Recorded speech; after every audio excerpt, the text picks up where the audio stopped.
جی اگلا سوال ساتھی نے ایک ویڈیو بھیجی ہے جس میں علامہ شیخ محمد ناصرالدین البانی رحمۃ اللہ علیہ ان کی آواز میں یہ بتایا جا رہا ہے کہ لوگ جو ہے یعنی افراط و تفریط کا شکار ہیں آج کل. پہلے یعنی تقلید کے چنگل میں پھنسے ہوئے تھے، اس کے بعد آزاد رائے اگر اتنی قائم کر لی گئی ہے.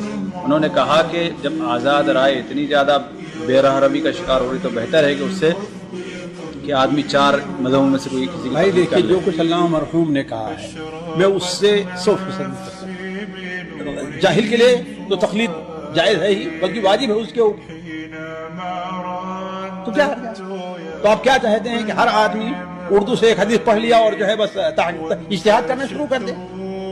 ورنہ علماء جو ہے وہ سارے کے سارے چاہے نووی ہوں ابن رجب ہوں وہ پاگل نہیں تھے نعوذ باللہ من ذلک. انہوں نے کہا کہ ہاں بھائی ائمہ اربعہ کی اقتداء جو ہے یہ واجب ہے، اسی بنیاد پر کہ یہ بے راہروی نہ پیدا ہو جو آج ہمارا پائی جا رہا ہے. چار ہی پہ کیوں ہے بھائی کوئی اور لے آئیے نا، کوئی مدون ہے مذہب، کوئی مذہب مدون ہے تو ٹھیک ہے آپ لے آئیے.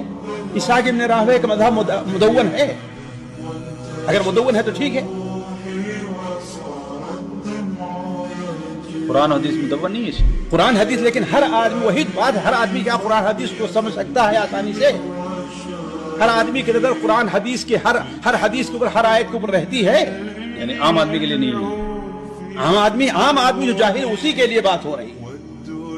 وہ کسی کی اقتداء اور تقلید ضرور کرے گا.